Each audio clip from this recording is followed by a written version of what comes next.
to bring it back to healing, so trauma, and I'm using that word where it can be for lack of a better word, small trauma versus a more cataclysmic trauma in one psyche.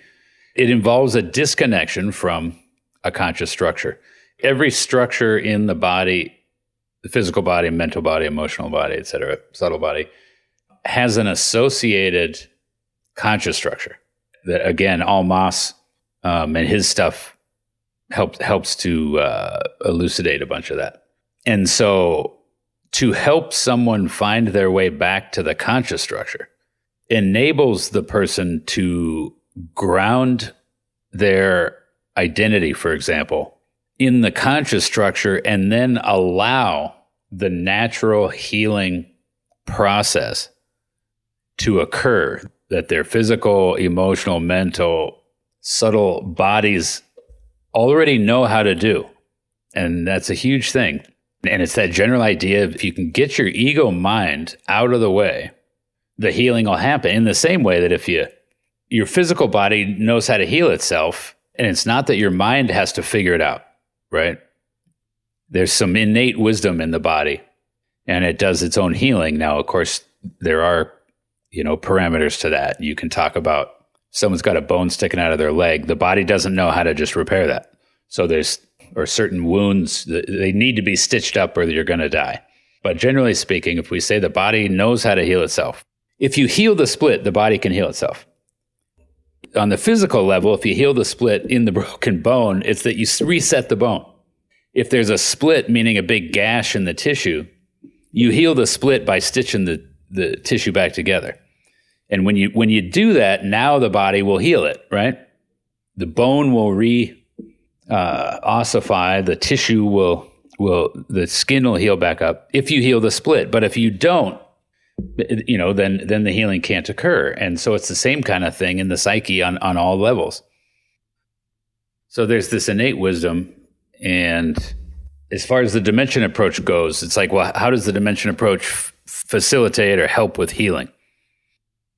What I'm saying is if you help the person's psyche, or even if you're working on yourself, but if you help the person's psyche get a reconnection between the associated conscious structure that goes with wherever the structure is that needs healing, what will happen is that the person will start to ground in and maybe even anchor in, or to use the words we've used before, orient from, or orient to, or anchor in the conscious structure, and thereby get out of the way of the ego structure doing its natural healing.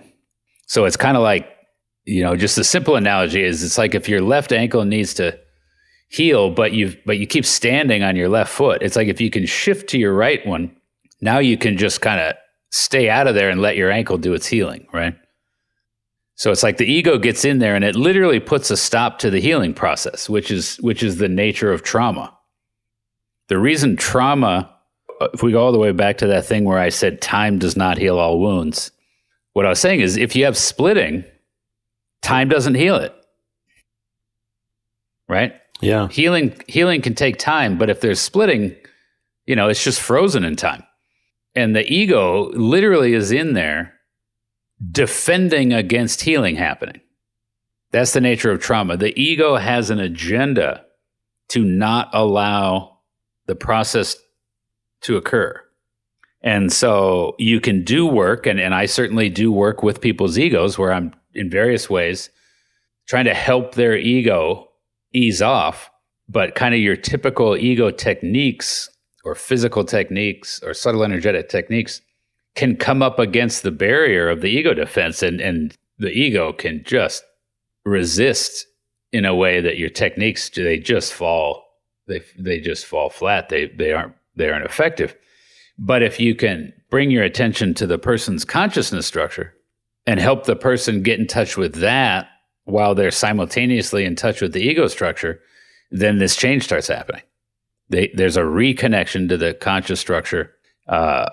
Another analogy I use a lot is if you're hanging from a noose, the tendency is going to be to just be grasping at that rope around your neck and trying to figure out how to get your neck out of that noose, which is a whole different thing than your feet finding some ground underneath you.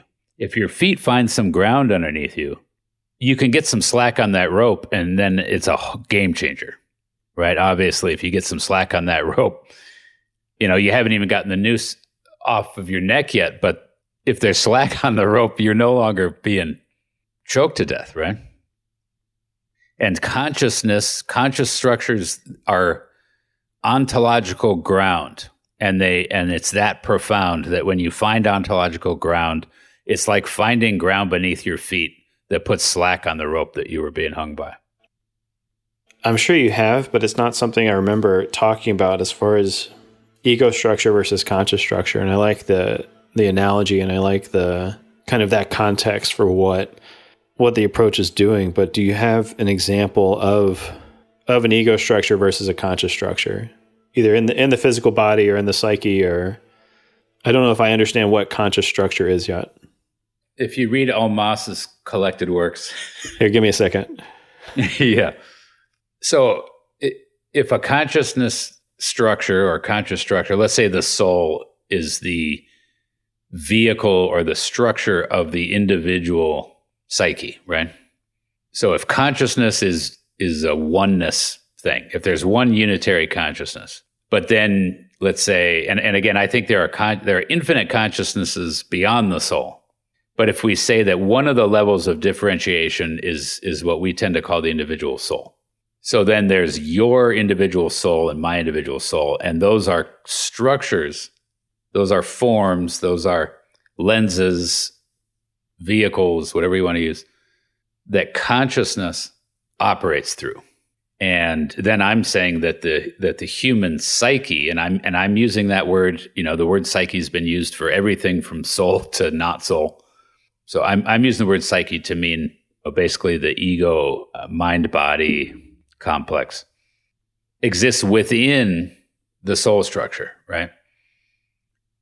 But then it's more complicated than that. It's like if you draw a map, like I tend to draw a circle, and then within that, a mind and a body. But then within that mind, there are a bunch of structures, and within that body, there are a bunch of structures. And the soul structures, let's say, for example, the main one is the third eye, which is the conscious mind, which is in the head.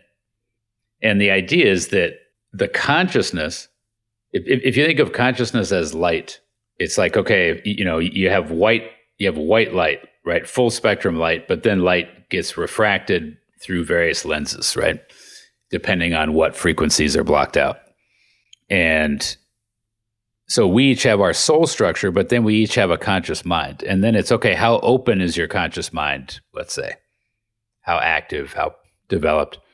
And so then I have a certain amount of light or consciousness coming through my conscious mind. The idea would be from the soul realm, right, into the ego realm. So that conscious mind, that's a consciousness structure. And it's a structure of the soul, but it's a conscious structure, right? Versus an ego structure, which is unconscious. And so again, to use the analogy of light, a light bulb in your room is a structure in your room that can produce light, right? There's illumination. Whereas, some other object sitting in your room is not. It's not capable of illumination. Consciousness structures are ontological. There's beingness, there's light. If you use that analogy, they are illuminated. So we have these structures in our psyche, and they exist in the field, just like the chakras exist in the subtle field. You can't dissect the body on a gross level and find the chakra.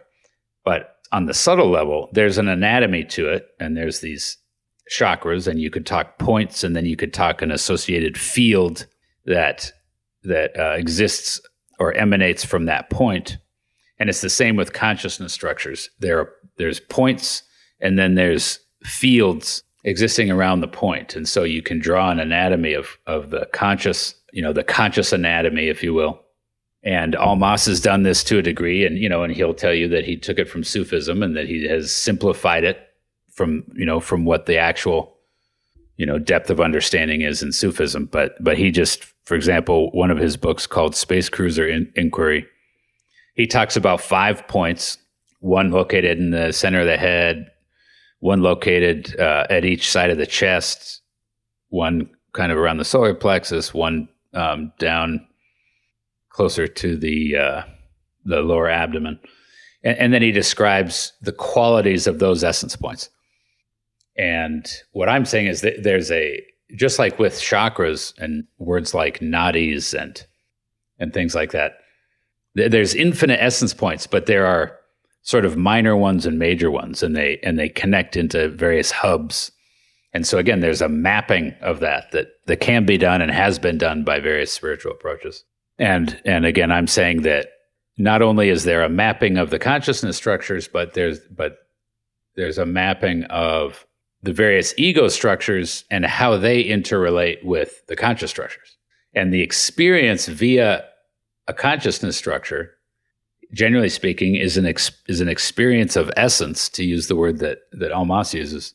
Whereas to experience an ego structure is very different. And then we can get into more detail later about the way we have our egos set up is we will only allow ourselves to experience essence under certain ego circumstances. That's sort of the nature of how our egos get organized.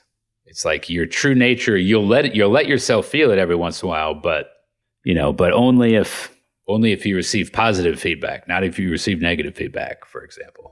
Only if you win, but not if you lose, but stuff like that. I think that's a helpful, well, now that you frame it like that, I've looked at, kind of on your recommendation, I've looked at some of those maps you're talking about, but I hadn't made that connection in terminology. So as far as the consciousness structures paralleling, not in location or function or anything, but just the map of the chakras versus the map of the conscious structures, that when you talk about consciousness structures, that people can shift to, like shifting weight from one foot to the other, that those are places in the body, or in the, not in the physical body, but in the conscious anatomy, like you're talking about. That's just a helpful breakdown. And it starts to make sense that to shift from an ego structure to a soul structure, even if it's some little point in your pinky toe, that shift, one of the ways that shift often is experienced is as a death, meaning the ego, the identification, the self that was being experienced via the ego feels like it's dying when you make the shift to soul. Right.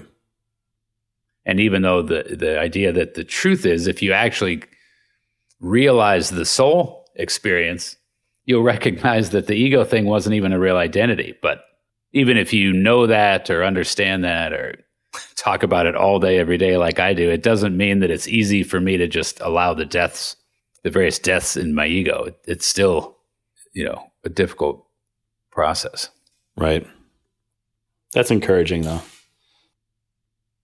There's a certain amount of solidarity there. Yeah. So I think that's a good segue, though, to the development part of what you've laid out on the website. This thing that hurts, this thing that doesn't get easier. So the disidentification with existing ego structures and the organization of new ego structures. Yeah. If you take, for example, developmental psychology, but then as I do with most of this stuff, I take the principles of developmental psychology and I apply them to the physical body, to the subtle body, et cetera, right? And then this idea of structure, if it hasn't become clear, the word structure, the word dimension, and then the various types of conscious focusing I'm applying across the board.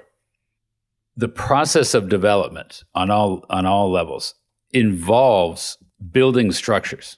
If you use the computer analogy, it's like building programs. Structures are programs and they build on each other. And so our mind does that, our body does that, et cetera. And stuff can go wrong with regard to structures getting built, structures getting damaged, There's sort of aberrant structures that get built. And so one's development depends upon the building of structures. And then as far as, okay, what happens in regard to these structures, the reason I put on there disidentification is that, again, how does consciousness come into play, right? Because under awakening, the realization part is consciousness, the recognition part is ego. Under healing, the reconnection part is conscious. The repair and reorganization part is ego.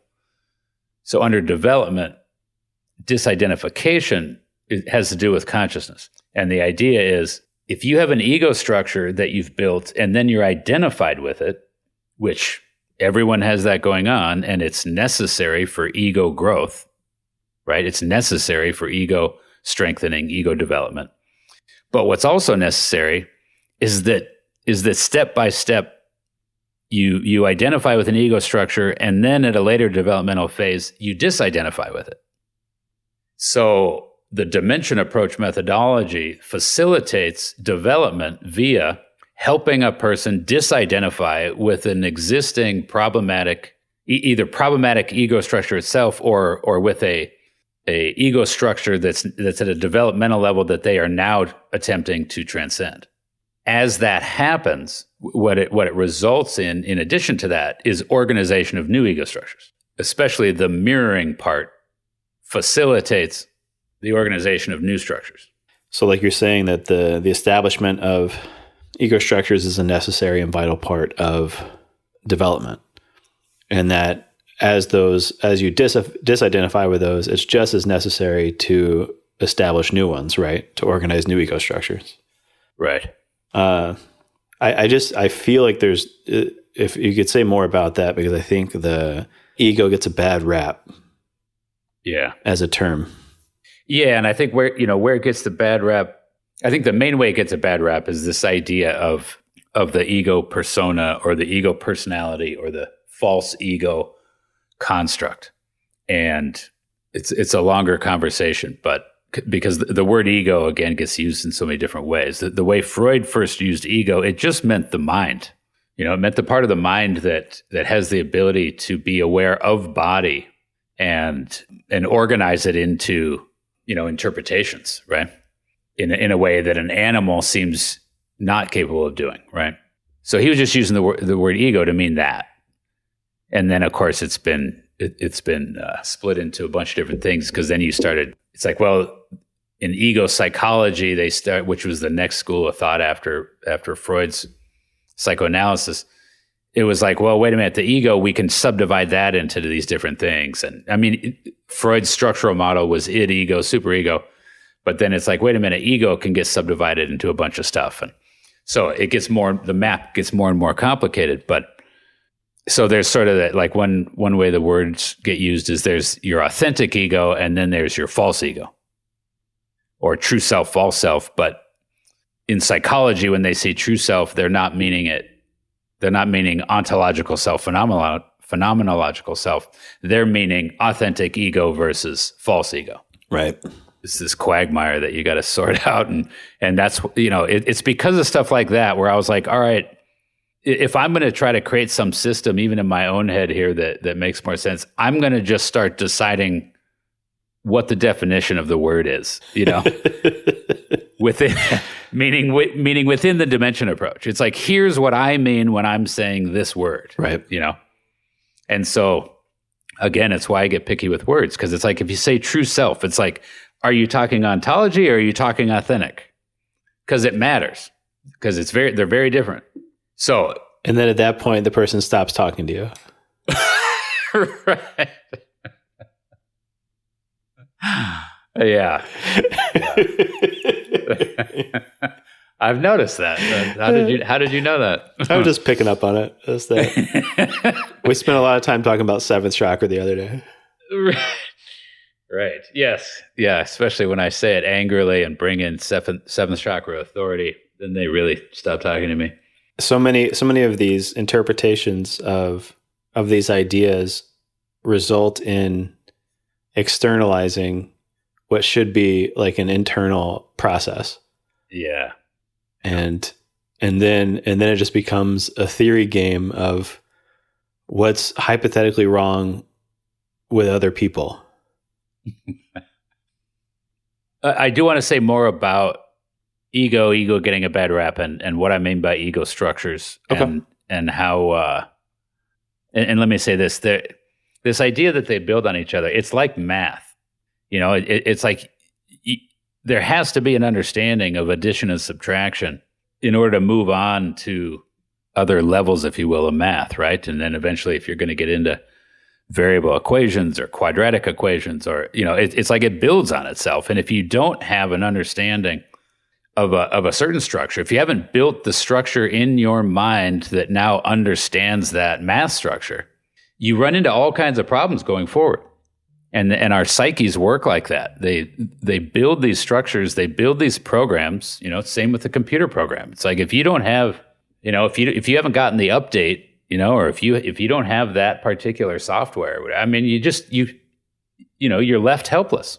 And this happens in the same way that we know this about computers. So if you can't do a certain thing on your computer, you have some computer technician come. And they can figure out, you don't have the update, or you don't have the right software program, or you have, I said before, even you're in the wrong window. It's like our psyches work this way, but we don't have that. We don't come at it that way in working with each other. We just kind of come at it with this assumption that you have all the working parts, all the structures, it's all there, it's all updated. And so if you're not behaving correctly, then it's just, you're a bad person, or it's just that you're just have an attitude problem or what. And it's like, wait a second, that's not how this works. And it's the same if your golf swings, not perfect, which no one's is. It's like, what's the reason? And just going out there and hitting 10,000 golf balls with the same, structures you got going isn't going to produce different structures for you. So in both a healing and a performance way, and in a development and an awakening way, an understanding of structures and how they work and how they need to either be deconstructed or new ones need to be constructed is essential to awakening, healing, development, and performance. If you want to learn more about the Dimension Approach, please visit dimensionapproach.com.